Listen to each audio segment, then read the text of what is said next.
Alright guys, TacticalRab back again today. Hope you're all doing well and enjoying your day so far. After months of requests from the Call of Duty community to add a trophy system to Call of Duty Vanguard, Cellium finally granted the wish several months into the game. The pros though don't seem to think it's a particularly good idea. Could it already get added to the GA list before it's even been introduced? Very much enjoyed your thoughts in the comment section below. Hit the like button if you enjoyed the video. Subscribe if you're new as always, I'll greatly appreciate it. Really up to the channel. Thank you very much indeed for doing that. Plenty to dive into today. First of all, just wanted to mention this because yesterday Boston did this kind of like party thing that they had going on. We've got Doug Martin, method to meeting the #1 ranked player in the world. Like, you know, you just can't go wrong with this type of stuff. This also, just speaking of Doug real quick, because the 1v100 leaderboard, if you guys haven't seen any of this content, it's pretty cool stuff over at the Breaking Point channel. easyMack's gone through with a lot of pros, basically like how quickly can they kill 100 bots. This is the leaderboard. Doug Martin says, I need a rematch big seconds. Makes me want to throw up. Doug Martin currently #2, right behind aBeZy. Definitely some different strategies involved in this one. I believe there was an episode on Spart yesterday where he used the Volk, so that was kind of interesting. Feel free to check it out, but I just had to include this graphic because it's got shirtless sensor. Shout out to, I think Lionman designed this one, or maybe Roosevelt or something. Good stuff on that front. Let's talk this then from Cellium Games. This is what they say yesterday. Finally, if this tweet gets 1 like, we'll add a trophy system to Call of Duty Vanguard. So obviously it has been in the works. Honestly, it's been like, how many months are we? What, 6 months into this game? From the start, we're like, okay, why are there no trophies? At least to have them in the game would be nice. Of course, a trophy system of dice. You chuck it down, it blocks like 2 projectiles coming through. They were obviously a big factor last year in Black Ops Cold War, arguably for better or for worse, as was discussed last year actually. But you know, back in World War II, Cellium's last game, trophies weren't a thing. Nade spam was certainly a thing. But of course, there's been all this talk about the fact that yes, you're going to add all this stuff: Krampus, Snoop Dogg, Attack on Titan, King Kong, Godzilla, all this other stuff. And you know, apparently that's in the aid of realism or something. Or like there were some developers talking about the fact that I think it was at the start of the game there was some footage on Castle or something. A developer was running around shooting bots, and basically the guy was asking him, okay, why are we not adding a trophy in? And then he was like, look, realism is a factor for consideration right here. Trophy systems weren't around in World War II. That kind of technology did not exist at the time. But you know, all this stuff apparently is perfectly fine. So that's the thing. The core community said for quite some time, like, surely all this stuff's happening. Why can't you just give us a trophy and make it happen? Now, yesterday, the confirmation of the new season coming out was confirmed, April the 27th. Of course, well, this is the overall thing to look at, but the thing we're really interested in here is on the bottom right-hand side, that being Vanguard multiplayer. First of all, the maps. Frustrating again, because look, this was the perfect time to add another map into the map set, because let's say they dropped London Docks or Saint de Mont or something from World War II today, like, then the pros would have a couple of weeks or so to test it out, to try it out, see if it works for hardpoint, search and destroy, whatever. We seem to get to a point now, finally, where we have 3 viable control maps, but still 4 hardpoint maps isn't really ideal, and we were really hoping that some other map would come into the map set, right? Because in previous years, World War II, for example, Valkyrie came into the map set, such a great map that was. Basically, it was Detroit from Advanced Warfare, flipped around, like mirrored effectively, and then a few things swapped around on the map in terms of the way it played, but we were hoping that something might arrive into this game that actually is playable. Now, this new Mayhem map, of course, Casablanca, I think was what it was called, the old map that was, well, that happened last time around. Pros thought it might work. I think they tried it, not really viable. Mayhem as well has gonna got that consideration for most people early on. The Sphere map that's coming soon, we don't really know what that looks like, but of course, most people were looking, okay, wow, new field upgrade trophy, also new rewards in ranks play, I think we might have looked at a few days ago. This is also the Mayhem map, just to mention real quick, like, you know, a very, let's say, just a non-traditional Call of Duty map. It would have been nice if we got a actual good throwback map from World War II. I thought it was going to happen, but apparently not. And as they say, apparently this is a 1950s movie set built for fast-paced combat. But they talked about, okay, it's a relatively small-scale map, 3-lane design, which got people excited, but I think there's probably too much chaos going on this one.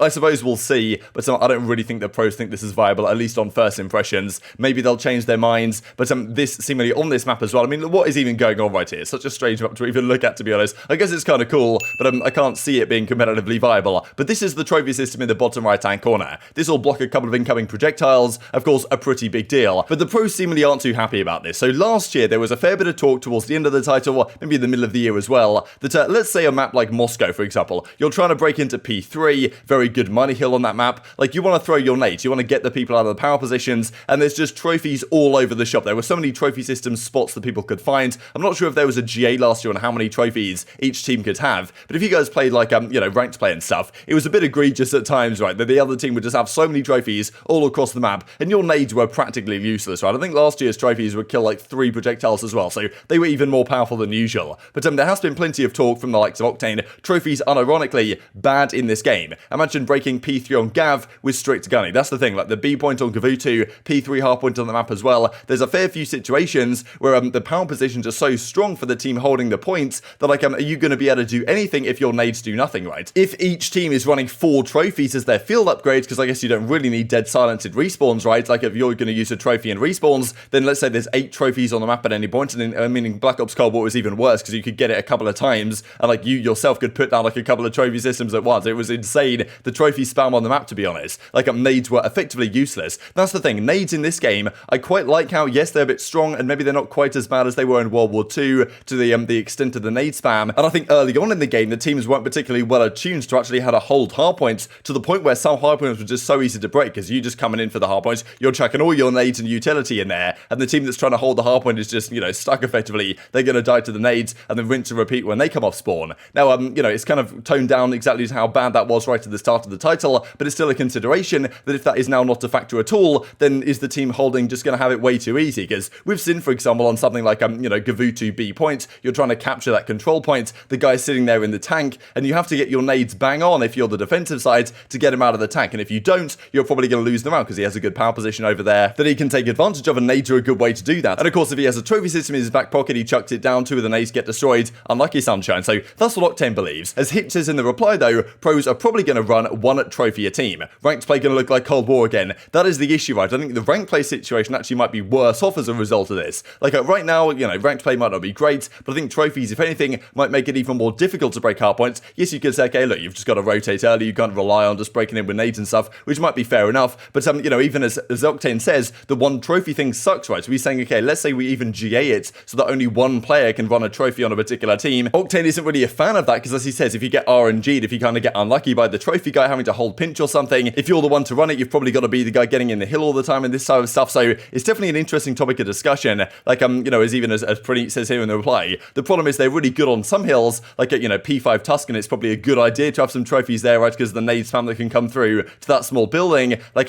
probably trophies that are justified there. But on some other hills, it makes it pretty impenetrable, right? So very difficult to say what they do. Of course, you're not really going to be able to say, okay, it's GA'd on Gavutu, or like, it's GA'd on this particular hardpoint or Gavutu, right? It's not really something that's going to happen. So the pros will have to decide whether they decide to get rid of trophies and like not use them at all, or whether they allow like 1 per team. They might try it out in practice over the next few days here. But that's the thing, as Arcitys says, I see trophy, good luck breaking hills, right? So basically saying, like, look, breaking hills is kind of a strategy that some teams have gone for. A team like London, for example, are known for not really holding too much, but they tend to break hills. That's where they have their hardpoint success. Like, if trophies start to come through, London might suffer, right? Because their kind of style will not work as well with the nades that they can't use anymore, or the nades that will now be much less effective. And even as Shock says here in the reply, changing the game 6 months in. That's the thing, right? The pros have played this for many months at this point. Adding trophies to the game changes things significantly. If they were here at the start, we'd probably be playing a different game, and the pros would probably have given them a go. But now the pros are thinking, well, hang on a second, like this is going to change fundamentally the entire way the hardpoint and control is played, and even maybe search and destroy to a degree. That is even worth trying to see if it's actually going to work. So I wonder what they'll do. My kind of expectation is they might just straight up GA the trophy, because they won't be able to figure out exactly what they want to do, right? And maybe 1 trophy is the way to go per team or something. It's kind of tough to say. I do kind of feel for what ranked play is going to be though, and as Slack says straight afterwards, breaking trophy system has now been GA'd, because some discussion for quite some time now that if a trophy was added, they'd probably get rid of it. Now it has been added, like well, we'll see what the pros decide to do here over the coming days, but this is a clip I found from from Methods on the flank back in February it was actually, when he said, and he was saying that effectively the pros are pretty unanimous on the opinion that trophies will actually make this game worse. So now they've decided to add them, what will they do? Will they fully be gone? Will they just allow 1 per team? There's lots of options here. There's a lot of drama around trophies. I will say, and a lot of pros share this sentiment, we truly believe that a trophy would make this game worse. Like, if you think about the map design and the hardpoint setups, like, I think a lot of these hills are unbreakable because you can utilize tax. So on behalf of a lot of the pros, we would prefer to not use trophy system, just so we're on the same page. I mean, they're spamming Lenny. Once again, I will say a lot of pros share the same sentiment. Listen, if there was a trophy, we'd test it, but just from like our perspective right now, like think about a hill like this, right? P3 Gavutu. If a team is set up in that tank, first off, it takes 10 bullets with FMJ to kill that guy. If he has a trophy in there with him, how do you expect to kill that guy?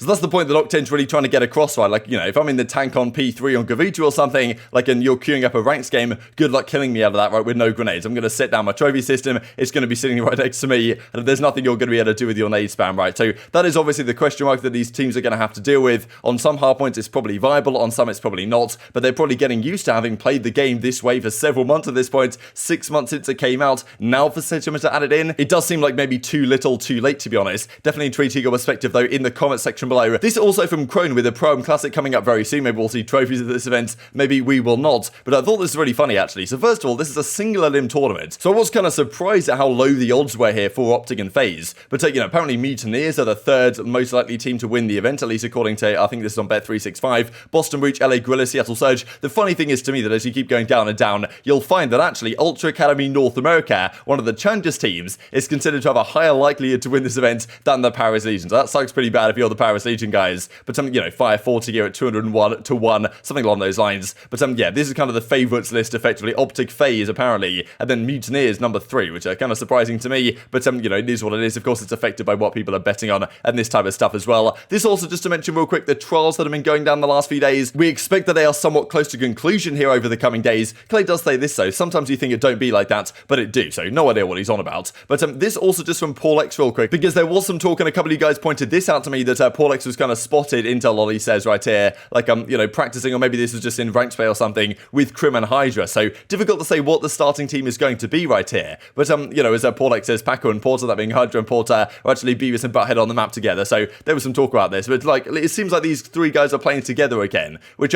does ask the question, what is the subliner starting team going to be? Is it going to be Paul X, Hydra, Crimsix, and Kismet instead of Neptune? That was kind of the rumor we discussed yesterday. Is it going to be something else entirely? Because Neptune has also been having his words to say. Pray the fakes get exposed. So, you know, like, it's always tough to say. When someone like this is tweeted, you have no idea generally whether it's anything to do with Call of Duty or whether it's not, but he's definitely been kind of on a rampage on the Twitter sphere the last couple of days. So maybe this is related, but you know, maybe he's going to stay. I don't know. There's obviously trials going on right now, or maybe they are continuing over the coming days, right? Because that is somewhat difficult to say. The teams don't necessarily have to lock in yet, but you know, they have to lock in relatively soon, over the next week and a bit, really ahead of the Pro-Am Classic. This is another tweet from Neptune, love COD, so difficult to really determine what's going on here. And speaking of Octane today, just to finish out with this one with some nose coats coming through in a typical Trey Zero Morris fashion, but very much enjoyed your thoughts and all this stuff in the comment section below. Hope you guys enjoyed the video. If you did enjoy it, hitting the like button tells you YouTube gods this is a good video, and as like you should see it as well, and I've grown the competitive Call of Duty community. Thank you as always, take care of yourselves, and I will see you next time. See him because of the fire smoke. Fire, Alex. And this guy's just Where's he, Dillon? field on the pillar. He ran to church. Gonna be church or rapping B. Mother trucker. What? Good work, but don't get No scope his ass? There's more to do. All right. Did you just know? Yeah. Excuse me? GA it? That'd be another one. No Yeah. ninjas, no ninjas, no ninjas. I no scope last. It'll be here too. Yep. Stunning him. Yep.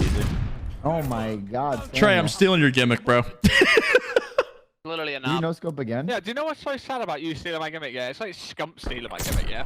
Everyone's gonna think it's his gimmick.